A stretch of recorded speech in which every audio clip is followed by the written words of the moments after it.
तो हम लोग दूसरा प्रश्न हल कर चुके थे। आइए अब करते हैं तीसरा प्रश्न। अनुपातों A1/A2, B1/B2, C1/C2 की तुलना कर ज्ञात कीजिए कि निम्न समीकरण युग्म संगत हैं या असंगत। तो हमने पिछले ही प्रश्न में आपको 3 शर्तें बताई थी, याद होंगी कि A1/A2 बराबर नहीं है, यदि A1/A2 बराबर नहीं है B1/B2 के, तो रेखाएं कैसी होती हैं? रेखाएं प्रतिच्छेदी होती हैं। हम पढ़ चुके हैं ये रेखाएं प्रतिच्छेदी होती हैं, और जब रेखाएं प्रतिच्छेदी होती हैं तो समीकरण का एक हल होता है, केवल एक हल होता है। क्या होता है? इसका केवल एक हल होगा। दूसरा हमने देखा था, यदि A1/A2 बराबर है B1/B2 बराबर है C1/C2, तो रेखाएं कैसी थी? समपाती। रेखाएं समपाती थी और इसके अनेक हल थे। कितने? अनेक हल। और यहाँ पूछा गया हमसे कि युग्म संगत हैं या असंगत। संगत के लिए हमें चाहिए कि उसका कोई ना कोई हल होना चाहिए। यदि हल है, यदि समीकरणों का कोई हल है, चाहे वो एक हो या अनंतः अनेक हल हो, यदि हल है तो हम कह सकते हैं कि संगत है, और यदि हल नहीं है तो असंगत है। तो चलिए ट्राई करते हैं, इसको हल करेंगे। तो सबसे पहले हम लोगों को क्या करना है? तुलना। तो इसे मिटा देते हैं। सबसे पहले हम तुलना करेंगे। तो A1/A2 क्या होगा? A1/A2 मतलब 3/2, और B1/B2 क्या होगा? 2/-3। हमें माइनस चिन्ह समेत लेना पड़ेगा। तो देख रहे हैं A1/A2 और B1/B2 एक दूसरे के बराबर नहीं है। हम लिखेंगे चूंकि A1/A2 बराबर नहीं है B1/B2 के, A1/A2 बराबर नहीं है B1/B2 के, इसीलिए क्या होगा? रेखाएं कैसी होंगी? रेखाएं प्रतिच्छेदी होंगी।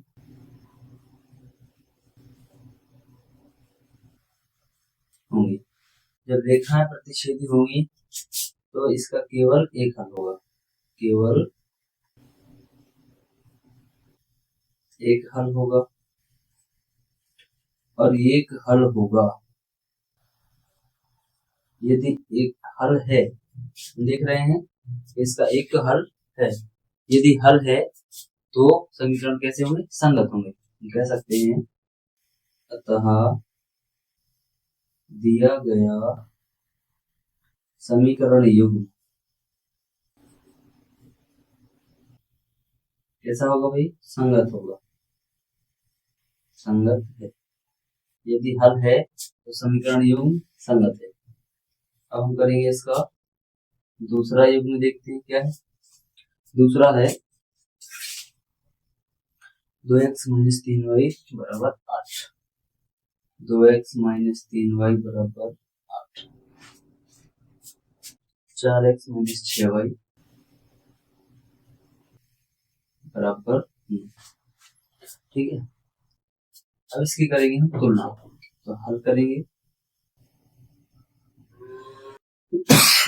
हल क्या होगा? तो A1/A2 सबसे पहले ज्ञात करेंगे। A1/A2 2/4 यानी हो जाएगा 1/2, 2 दूना 4। दूसरा देखेंगे तो B1/B2, ये क्या होगा?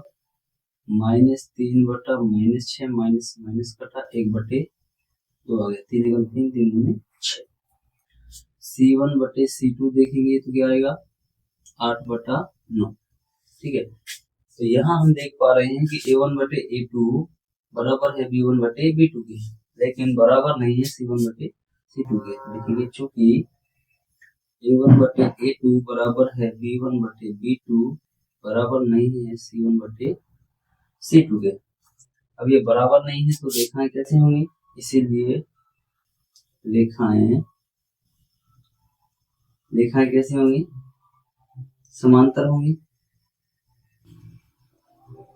रेखाएं समांतर होंगी, और जब रेखाएं समांतर होंगी तो इसका कोई हल नहीं होगा, कोई भी हल नहीं होगा।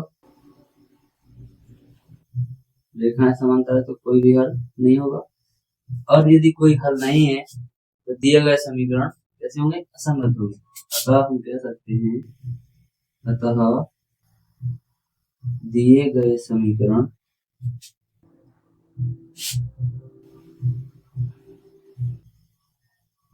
दिया गया समीकरण युग्म असंगत है।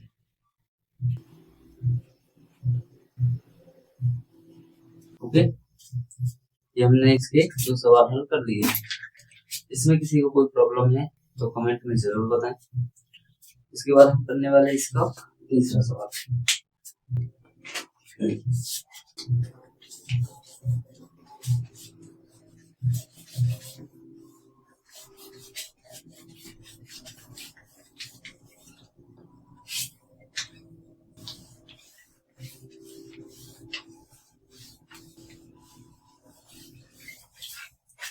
चलिए इसका तीसरा सवाल देखते हैं। तीसरे में है 2/3 x plus 5/3 y। 2/3 x plus 5/3 y बराबर 7। दूसरा दिया हुआ है 9x माइनस 10y बराबर 14। दूसरा है 9x माइनस 10y बराबर 14। अभी देखा जाए तो ये समीकरण जो है 3/2।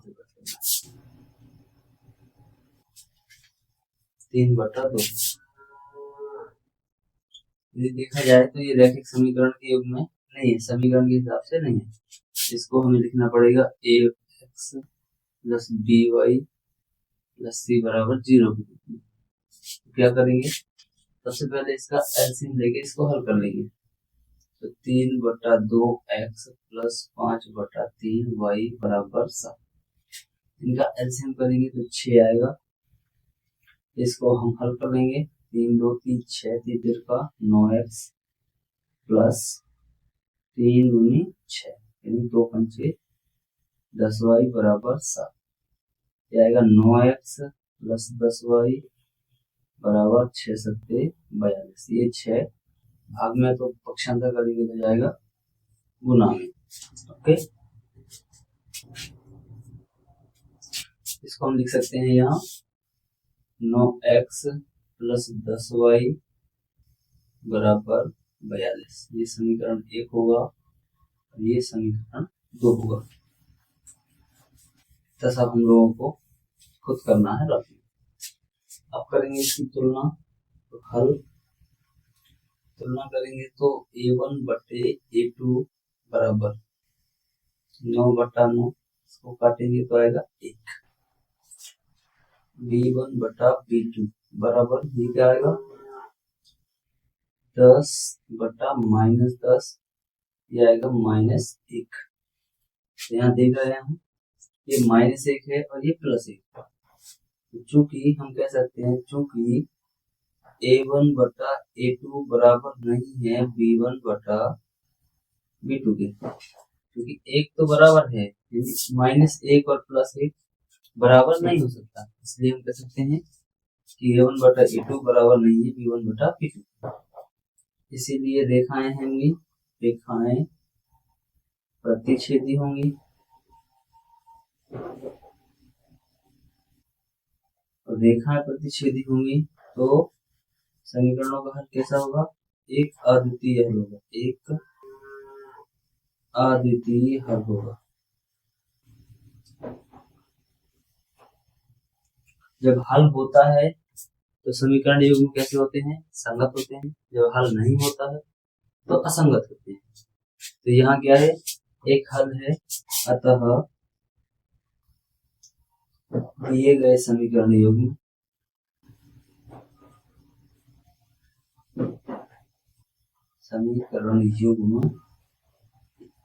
कैसा होगा भाई? संगत होगा, संगत होगा। यदि हल है तो संगत है, हल नहीं है तो असंगत है। तो इसी के साथ अब हम करेंगे इसका चौथा सवाल। चौथा क्या है? 5x - 3y बराबर 11। 5x - 3y बराबर 11। इसका दूसरा है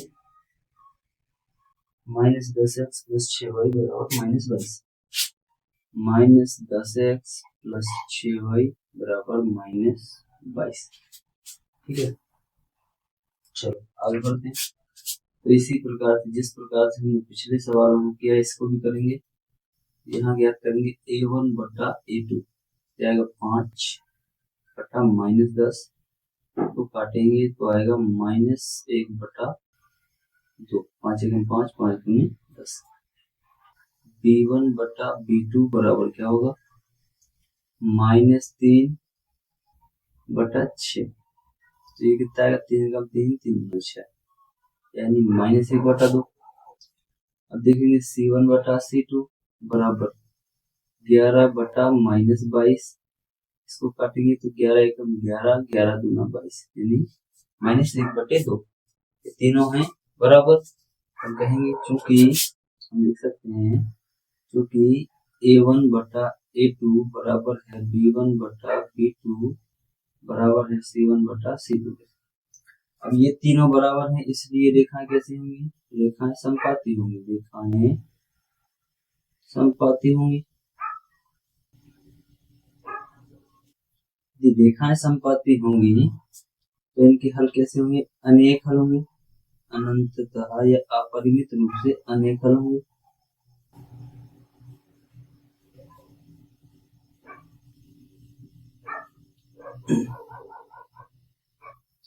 यदि रेखाएं समपाती हैं तो अपरिमित रूप से अनेक हल होंगे। और हमने पढ़ा हुआ है कि यदि हल होंगे तो रेखाएं, ये युग्म जो है संगत होंगे।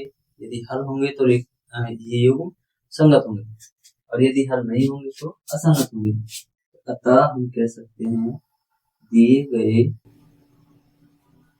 दिया गया समीकरण युग्म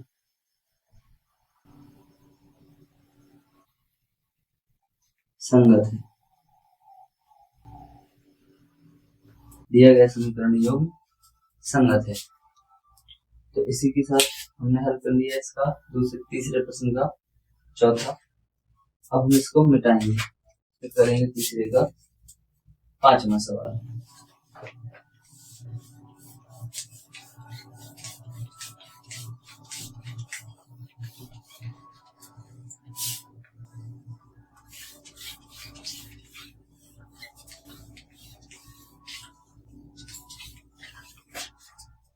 चलिए इसका 5वां सवाल। 5वां है इसका 4/3x + 2y। 4/3x + 2y बराबर 8। दूसरा 2x + 3y बराबर 12। अभी हमने तीसरा सवाल जस्ट इसी प्रकार से किया था, तो इसको भी हम हल करके देखेंगे। 4/3x + 2y, इसके कुछ नहीं है बटे में तो एक मान एलसीएम 3 आएगा। 3 एकम 3 यानी 4x + 3 दूना 6y बराबर में होगा 8। ये हुआ 4x + 6y बराबर 3 का पक्षांतर करेंगे तो आएगा 24। तो हम इसको लिख सकते हैं 4x + 6y बराबर 24। ठीक है, हम यहाँ चाहते तो पूरे समीकरण में 3 का गुणा कर देते, तो ये 3 यहाँ से हट जाता और यहाँ गुणा हो जाता। ये होगा हमारा समीकरण 1, ये हुआ समीकरण 2। समीकरण 1 और 2 की तुलना करेंगे।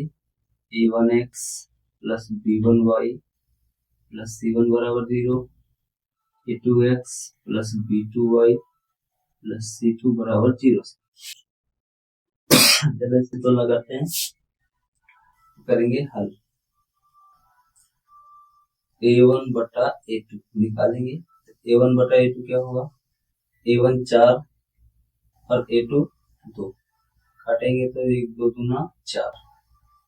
b1 बटा b2 बराबर, b1 क्या है 6 और b2 3, 3 एकम 3, 3 दूना 6।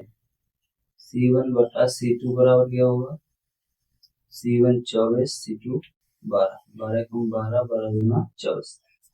तो देख लो यहाँ पे a1 बटे a2 बराबर है b1 बटे b2 बराबर है c1 बटे c2। हम लिख सकते हैं चूंकि a1 बटा a2 बराबर है b1 बटा b2 बराबर है c1 बटा c2। जब ये तीनों बराबर होते हैं तो रेखाएं समपाती होती हैं, रेखाएं समपाती होंगी। और जब रेखाएं समपाती होती हैं तो अपरिमित रूप से अनेक हल होते हैं, अपरिमित रूप से अनेक हल होंगे। ये शर्तें हम आप पहले भी बता चुके हैं। और जब हल होते हैं तो हम कह सकते हैं दिए गए समीकरण योग्य, दिए गए समीकरण या दिया गया समीकरण योग्य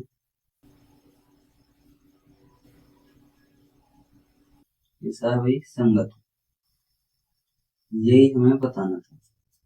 एक बार फिर से रिपीट करता हूं कि यदि हमारे समीकरणों की तुलना करने के बाद ये पता चल जाता है ये जो है इनका कोई ना कोई हल होगा, चाहे वो एक हल हो, चाहे अनंततः अनेक हल हो, या अपरिमित रूप से अनेक हल हो, तो वो समीकरण युग्म संगत होंगे। और जिनके हल नहीं होते हैं वो असंगत होते हैं। तो इस प्रकार से हमने प्रश्न क्रमांक 3 को कर लिया है समाप्त। ओके, तो अब हम चलते हैं प्रश्न क्रमांक 4 की ओर।